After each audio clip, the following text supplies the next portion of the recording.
আজকে নতুন একটা ব্লগ নিয়ে হাজির হয়েছি। এই যে এত এত বাজার সবগুলো কিন্তু আজকে আমাদের বাড়িতে করা হয়েছে। তো কী জন্য করা হয়েছে সব কিছু নিয়ে থাকছে আজকের ব্লগ। হ্যালো এভরিওয়ান, আসসালামু আলাইকুম। আজকে কিন্তু আমাদের বাড়িতে মসজিদে ইফতার দেওয়া হবে, যার জন্য এত বাজার করা হয়েছে। এখানে মুড়ি আছে বস্তায়, তো সেগুলো আমি বের করে নিচ্ছিলাম। এই তো ট্যাং, ছোলা, মুড়ি সব কিছুই আনা হয়েছিল, তেল, তারপরে এখানে ভুসি রাখা হয়েছে, এইসবগুলোর ভুসি, তোকমা, আর আছে বাসায় খাওয়ার জন্য কিছু জিলাপি এনেছিল। যেহেতু এগুলো কালকে দিবে, তো একদিন আগেই সেটার বাজার করে এনেছিল আম্মু। তো এখানে সব ধরনের মশলা সব কিছুই করা হয়েছিল।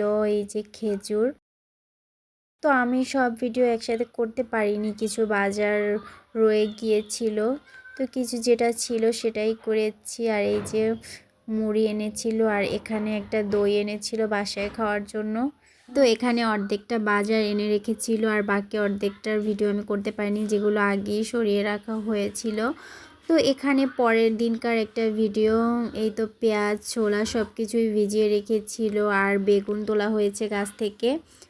তো এখন আম্মু এটা চুলার দিয়ে দিয়েছে ছোলা ভাপে দেওয়ার জন্য আগে। তো এই তো বড় একটা হাঁডিতে করে ছোলা রান্না করা হচ্ছে, আর এপাশে বেগুনি ভাজা হবে, যার জন্য আমি ব্যাটারটাকে আগে গুলিয়ে রেখেছিলাম। তো এখন বেগুনি একে একে ভেজে নিব। এই তো চুলায় আমি বেগুনি ভাজতেছিলাম। তো বেগুনিগুলো কিন্তু মাশাআল্লাহ অনেক সুন্দর ফুলেছিল, আর কালারটাও কিন্তু জাস্ট অসাধারণ ছিল। তা আমার বেগুনি সবসময় অনেক বেশি ভালো হয়। এই তো সব কিছু রেডি করা হচ্ছে মসজিদে দেওয়ার জন্য। তো সবগুলো একে একে এখন নিয়ে যাবে। তো আমি মাঝে মাঝে অনেক কিছুই ভিডিও করতে পারিনি। তো আজকে এই পর্যন্ত, আল্লাহ হাফিজ।